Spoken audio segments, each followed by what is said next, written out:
Milk.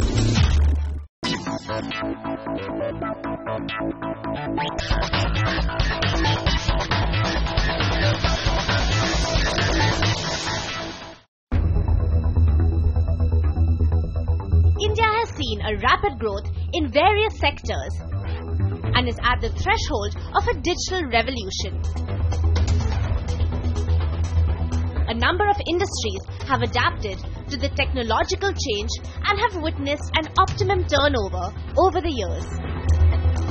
I think all companies have to be on the digital highway, so to speak. And today I think Indian businesses, even smaller businesses, are fairly evolved. And even the smallest of business would be using some sort of a software, for their accounting or whatever. Big Symposium, presented by Tata Docomo Business Services and powered by CNBC TV18, focuses on this technological change that can empower industry leaders in the SME sector across all verticals, such as finance, human resources, marketing, and many more, to reap maximum profits for a business. Digital dividends are very important per se, digital transformation of the companies. Because when the companies plan to expand and go global, so they have to put in place digital strategy. This year's theme, Digital Dividends, a Leader's Perspective, highlights the impact of merging new age technology with business prospects for the SME leaders. And this week, we are in Ahmedabad. That if you spend money on digital, you get a ROI much faster, which is true. And I always believe that when you sign the bills on the softwares and the hardwares, though it looks very high, you have to see that how much it will save you. Like a small example is save you in the cost of inventories, save you in ensuring that there is more productivity in sales, save you in ensuring that there is more work taken in the factory by ensuring that we see in real time what is happening on the machine usage, on efficiency of the machine. Let's take a look at the significant points discussed at the Ahmedabad edition.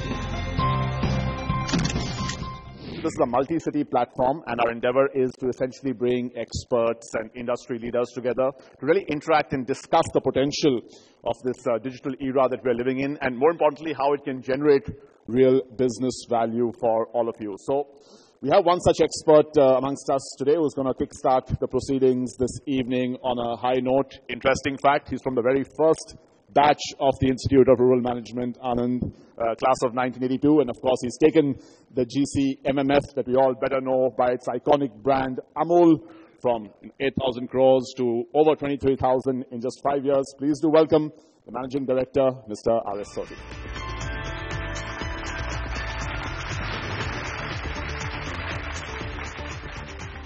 In our business, we have got two major stakeholders, and that is true for any of people sitting here. One is basically, I say in our case, the owners. In your business, you are the owner or your employee or shareholders. In our case, our owners are 3.6 million farmers. In Amul, it is not owned by any individual or government or by anybody. It's owned by the milk producers of Gujarat. Not a single share is held by anybody else. So one side of the supply chain, C2C, is farmers who is producing milk through their one or two animals. Other side is consumers. In 2010, we went for integration.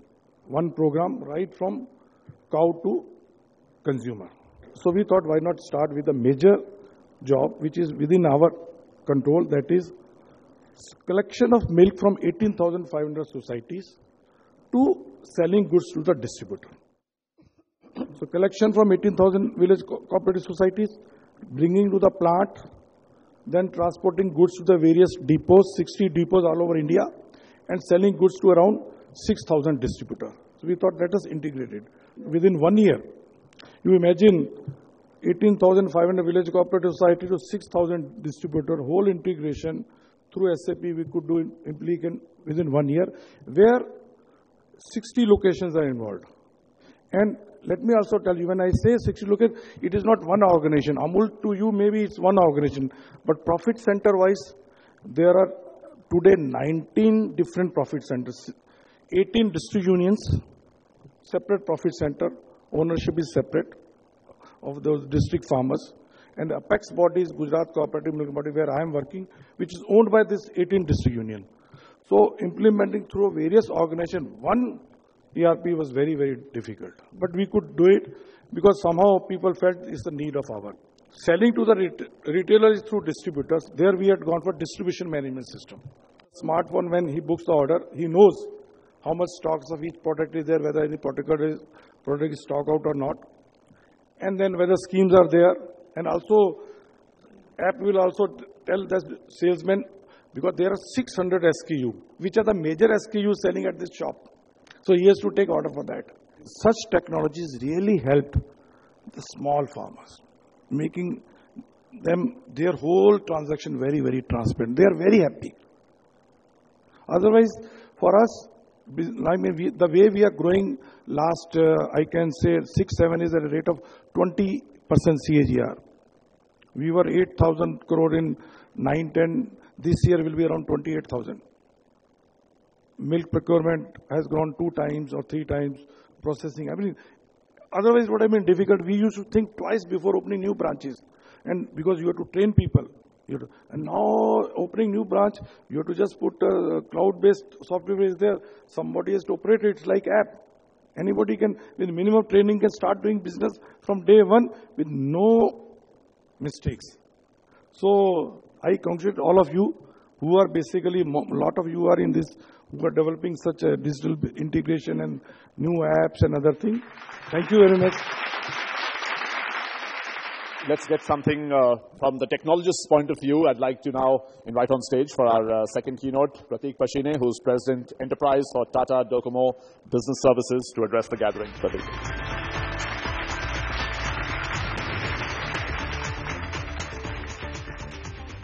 So let's look at how companies globally and across industries have gone about defining what their key driver is. And the first example, for example, is a mining company. Now you would think mining and digital, but this is a mining company which says, I'm doing digital for operational efficiency. I want to know real-time models. I want to know real-time production, linking with the supply chain so that the produce of a mine is kind of delivered to the end use of that mineral. Clearly defined what they're going to do it and what are the steps. So it's not just good enough to say, I'm going to do digital. What does that digital mean for me? Is it operational efficiency? Is it automated process or integration of multiple data points from various parts of my business so as to take a cogent call? Titan, on the other hand, says, I'm doing it for my customers. If I'm not digitally savvy, my customers will not any longer consider me. I will become irrelevant in the eyes of the customer. So for Titan, it's the customer, the millennial customer, that's driving them to adopt digital. Similarly, Burberry, a luxury brand, right? And they again saying, if I don't do digital, I will miss the customer. Customer is adopting digital. If I'm not there, my days as a luxury brand would be limited. So very clearly, as you're seeing, a mining company defining that I want to derive operational efficiency, whereas a brand, a lifestyle company, Burberry or Titan, adopting it for the customer. P&G, on the other hand, believes that it will reap significant benefits through digital by the benefits of digital by getting operational efficiency. The entire value chain, as Mr. Sodhi talked about. So that core driver for P&G to adopt digital. So drivers can vary, but it needs to be very clear as to why you're doing digital and what are the end results that you want to derive out of digital. Let's start doing digital. We've been talking digital, so I think all of you have got the Do Big app on your phone. Let's do our first poll of the evening, and that is, the question is, do you have a digital vision that is communicated and known to all employees? Simple, yes or no.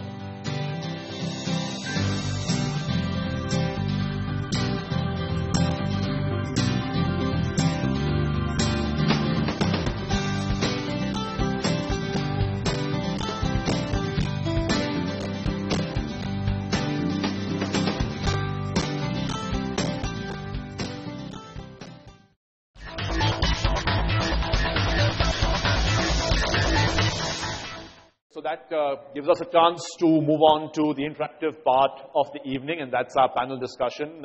Hopefully we'll have lots of disagreements, but before that, let me, in no particular order, invite our panelists. Prateek Pashine is President Enterprise at Tata Tele. We've got Mr. Achal Bakeri, who is very well known in Ahmedabad. He is the CMD of Symphony Limited. Mr. Firoz Kambatal, CMD of Rasna. Mr. Rajgadia, who is the Director and CEO of Fine Pure Pharma. So the very first wave of IT was our software companies, startups, dot-com boom, 2000.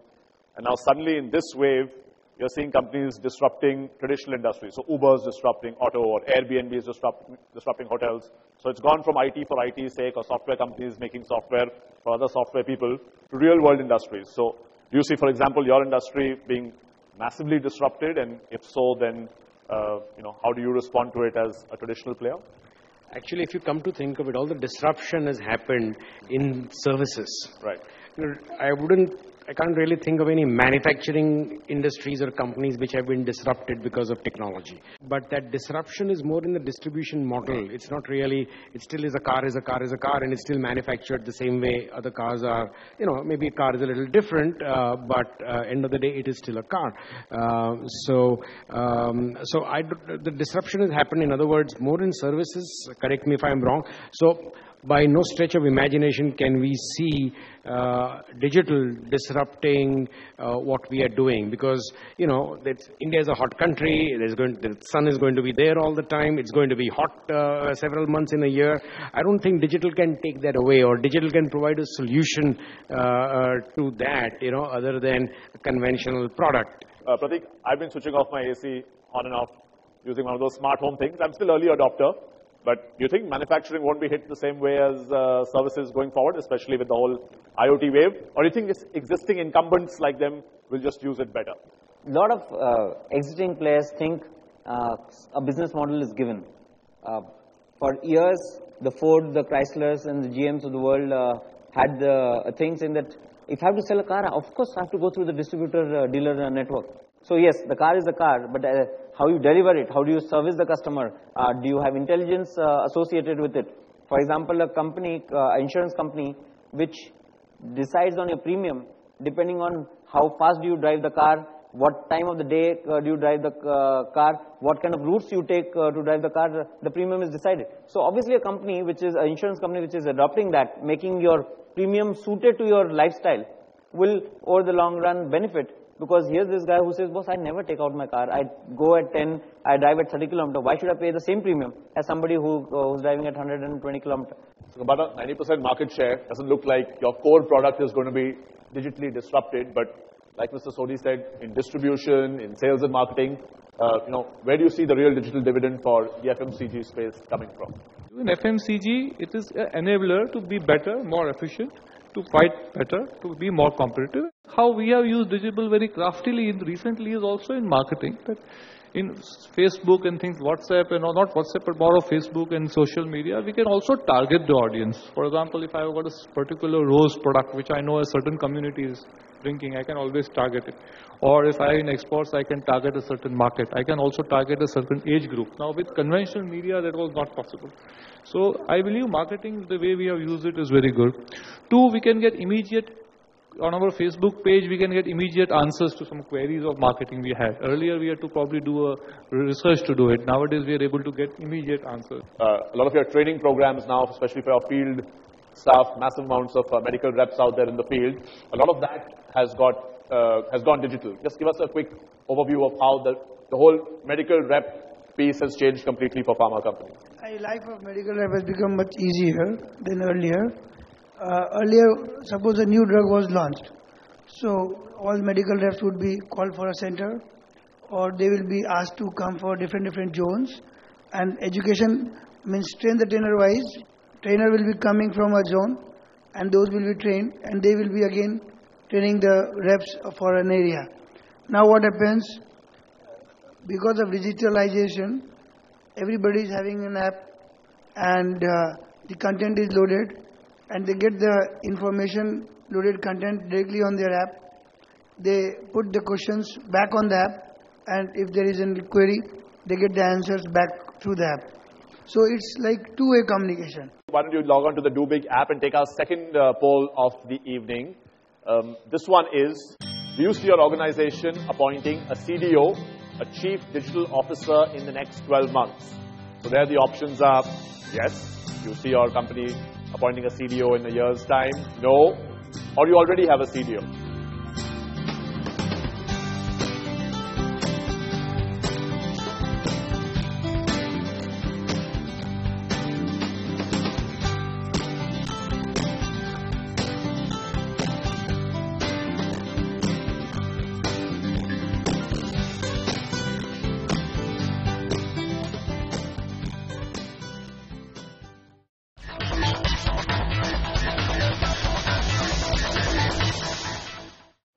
Most important dividend that you've seen coming from digital, and how do you intend to expand it going forward, Prashant? The processes have got streamlined.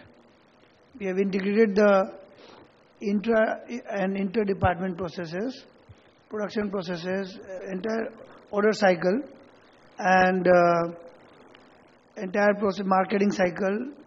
And when we come out beyond that, then marketing to new geographies has also been a very good help from the digital space.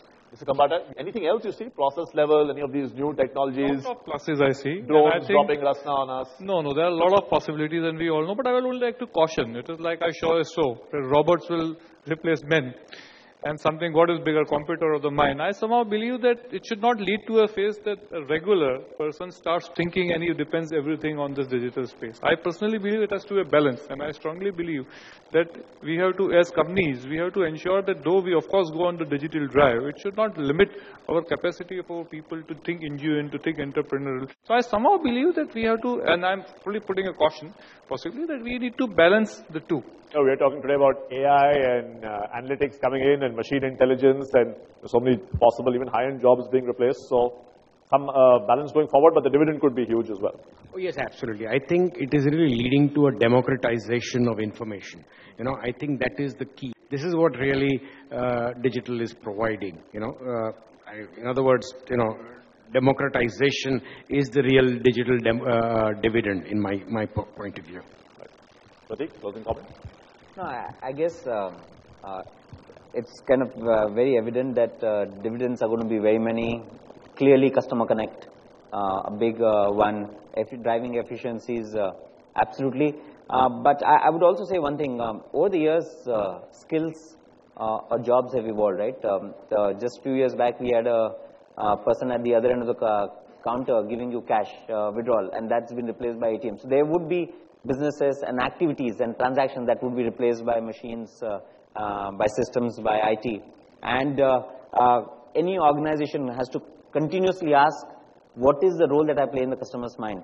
Am I truly adding value, or am I only facilitating a transaction? Because if that is the value add is less, it can easily be replaced by some system, some digital technology, and that will make your entire business model redundant. Great note to end on. Please have a round of applause for all our panelists. Thank you so much for being a part of this. First thing about digital technology or any technology which you want to use, I think first thing it has to see how it has benefited the stakeholders. In any business, there are two stakeholders. One is the manufacturer, other is the consumer. So if any technology which is not going to benefit these two, it will never be successful, or it will be rejected by one another. And digital technology, fortunately, is helping both business and reaching to the consumer. And consumer is getting more transparent views, knowledge about the product, services, or anything.